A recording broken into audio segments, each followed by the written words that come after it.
My younger brother and I are the definition of lazy gift givers for each other. This year I gave him a beanbag chair from my freshman year dorm room, and he gave me a beauty airbrush.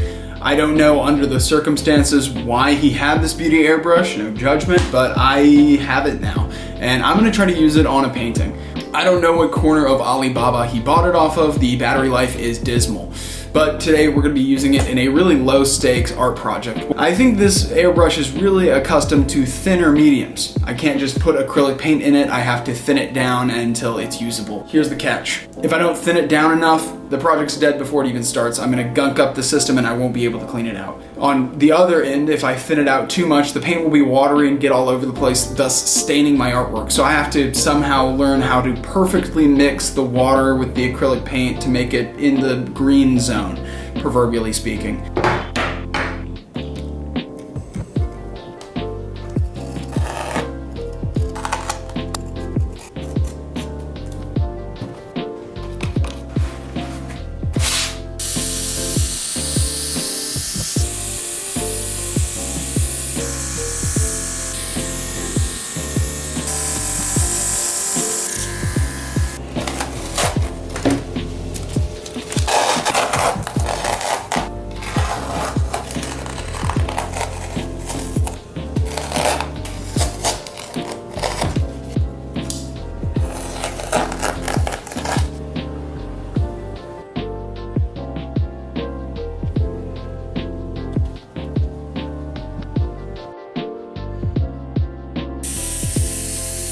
It's been a little while since I last touched the piece of art. I did that this morning, this is the afternoon, and I had some trouble areas. And to cover up those trouble areas, I went ahead and masked and covered them with white paint. So I think we could do some like really cool gradient sort of aspects in there. But here's the issue. I've been having a lot of trouble with the acrylic paint. I've either thinned it out too much or haven't thinned it out enough. And so I've had to clean and take apart the system 3 or 4 different times at this point. So I think I'm just gonna go at it with a different type of ink or paint, and we'll see what I have and what I can come up with. At this point in the piece, I had to completely reevaluate my options as to what paint I was going to use with the airbrush.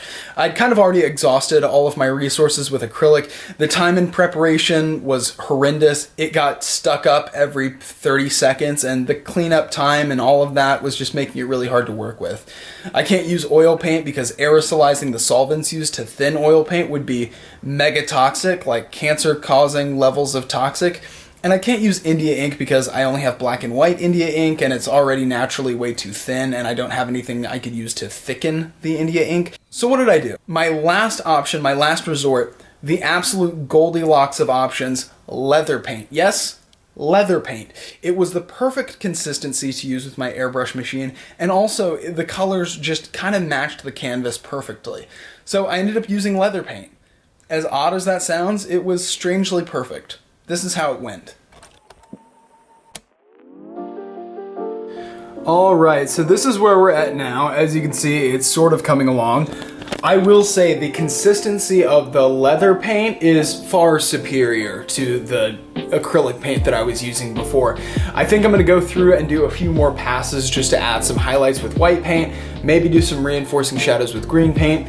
Overall, I'm just going to work off camera and we'll see how that turns out.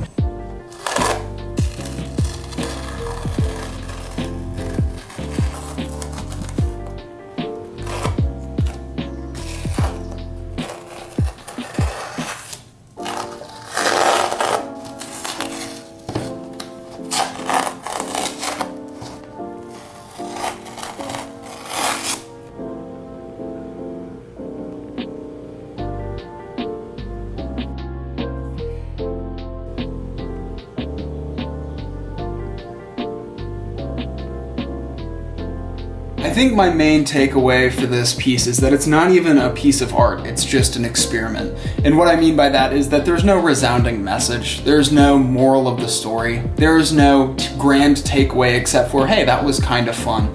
And I think as someone who likes to do art that doesn't call themselves an artist, I think having fun is really the only point. I'm not trying to convey some grandiose message, I'm not trying to outshine everyone at a critique, I'm just having fun in my apartment on a Saturday Saturday, and I urge anyone else that does art to do the same exact thing.